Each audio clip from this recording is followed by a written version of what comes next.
because you're looking for something to help you. You're looking for someone to tell you that you're not alone, you're not the only one. And guess what? You're not alone and you're not the only one.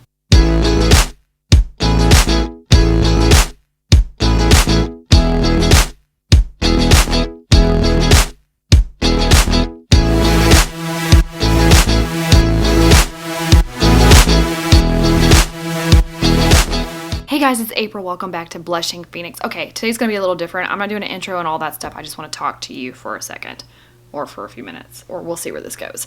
All right, let me talk to you about something. Why is it that with chronic blushing or flushing or any red splotchiness or redness that happens on your body that draws attention and makes you feel shame, makes you feel bad? This is why this is such a big issue. You think about what is blushing, or when we tell people this really bothers me, hey, I want to tell you a big, deep, dark secret that I have, and somebody thinks you're going to tell them something really good and juicy, and then you go, I struggle with blushing. And then they're like, what the heck, that's it? Okay. But to us, it's such a big deal. Why is it that has such a huge, major impact on us? Because it is tied to shame.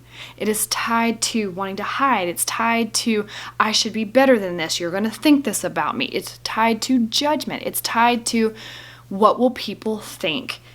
And most people have this grand fear of being judged or not being good enough or not being lovable. And so blushing has a direct correlation with those psychological thoughts and feelings that then turn into physiological responses in the body, such as fight or flight, survival. You cannot have creativity. You cannot have expression. You cannot have expansion when you are in a place of survival. Okay, so number one. That's the first part of what I'm trying to say. Here's another side. And yet, it's a kid screaming downstairs.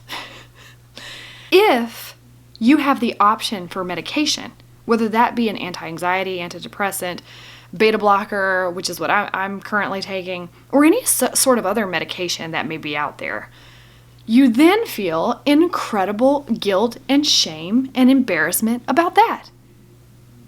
I remember when I had really bad anxiety and depression, and I wrote my book, Pressing Forward, shameless plug. One of the biggest struggles in here is that I was struggling with anxiety and depression and suicidal ideations and all kinds of mental shit. And I was so... That car is so loud. And I was so ashamed to go check out medication. I felt guilty if I would go try medication. I would not let myself try it. And then I hear, when I worked in addiction treatment a couple of years ago, so many people on different medications and things that were really helpful for them. I have a friend of mine who said that she just started antidepressants back in March, or anti-anxiety medication, and she feels like herself, and she doesn't know why she didn't try that 2 years ago when she first started struggling. It's like we make ourselves suffer. We already feel like we're suffering mentally because of something that's happening to us. And then if we have options for something that can actually help us feel better, we won't take them. Now, let me say this. I am not a doctor, and I don't know anything about anything medical except for what I Google. Same as probably you, but I do know this. I'm not quick to turn to medication because not that there's anything wrong with that. If you're quick to turn to medication and you just want to see what's available and grab them and go, that's grand for you and whoever else would want to do that. My philosophy has always been check my diet, check my exercise, check my sleep habits, check the natural things first and see what I could do to maybe help prevent some of this. I also go to a functional neurologist who does acupuncture and chiropractic care. And those are things to me that are really important to see if we can kind of balance my body out. But to me, Western medicine and medication has always been off limits because I'm like, I don't want anything to change me. I don't want anything to change my brain. I don't want I don't want to become dependent upon anything. But here's the thing. If the options are there, why not take them? Or if I'm not going to plan on taking them, then I'm not going to talk about flushing or blushing anymore in a complaint state. Like, this is something I have going on, this really bothers me, blah, blah, blah, if I'm not willing to do anything about it. Because the last thing I want to do, and this is one of the reasons too why I created the channel, not only just to connect with other people that were going through it and let other people know, hey, I go through this too. But it was also so that we could talk about other things. Who are we besides this? And what else could be contributing to some of this that's going on with us? I just wanted to create a space where we could talk about it, but not become it. Because I've connected with quite a few people that they don't want to look towards a future. They don't want to look towards solutions. They don't want to look towards healing or radical acceptance or whatever they're looking for. They just want to keep talking about the problem. That's not how I do things. And so with that just kind of being the makeup of who I am and how I do things, I don't normally run directly to medication. It's been 9 years since I wrote this book. 9 years. No, not 9 years since I wrote this book. It's only been a few years since I wrote this book, but 9 years since I went through this experience of anxiety and depression, suicidal ideations and panic attacks daily. 9 years. So even though my mind has been in a lot better place, my body still goes through a lot of fight or flight because it got wired to do that back in the day, and there's certain triggers that happen that just make that happen. So 9 years later, I get on a beta blocker that can also be used for some anti-anxiety help. And it helped. It helped calm everything down and help me focus and get back into a state of safety so that I can kind of rewire my brain in the meantime. That is nothing to be ashamed of. So anyway, I just wanted to kind of get on my soapbox for a minute and I want to talk about this to maybe get your thoughts spinning in a different way. Our brains tend to run in a loop like this until something interferes with that loop. This is why you can change anything about yourself, because you're going to have these cycles in your brain and you don't even know it half the time that are running, that are creating the story of your life. And it's why you always get what you always get until you change that brain loop. You can stop that brain loop and send it a different way and put something new in place and let the brain loop that direction now or do that thing now. You just have to know that. And it doesn't happen like that a lot of times. It takes practice. It takes awareness. This is why CBT is so important, because it helps you to start becoming aware of your own thoughts, your own patterns in your brain, because what's going on in here is what's going to create the outcome out here.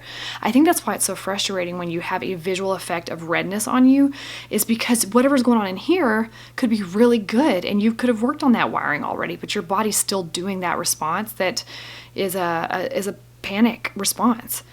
It has to do with cortisol. It has to do with your blood vessels dilating. And the reason why your blood vessels are dilating is because your heart rate is up and there's oxygen pumping through your body, through your blood, and it's pushing that up to the surface. That can come because it's Tuesday and you just got excited about something. That could come in the middle of a workout. That can come because you're really actually afraid, or it can come just because you're living. And why would that be something to be ashamed of? And if it is something like me, where it does give you this deflated feeling from time to time, like, oh, I feel like I can't do anything public and I can't wear certain shirts and I can't be in the limelight a lot of times because this makes me feel so deflated and small. Then why wouldn't we look for options of things that could help us not feel so small? It's just like how I wear a higher neck shirt a lot of times. I'm not in a place where I'm like, maybe I'm not going to wear a high neck shirt and I'm just going to let my chest show and let it flush all the time. No, I wore the higher neck shirts and covered it up because I don't want to think about it, and I become really insecure and deflated when I know it's happening and I know other people see it or somebody points it out. Same thing with medication. If you can get a reduction of all that redness from happening, why wouldn't we do that? And then if you don't like that medication, you can try another medication, or you can try a really low dosage of a medication, and you can be open with your doctor, because a big thing for me was I didn't want to go straight to antidepressants or anti-anxiety medicines. I wanted to see other options. And then if we try those and those don't work, then we'll start talking about other options from there. But don't just take me to the top right away. But anyway, I digress.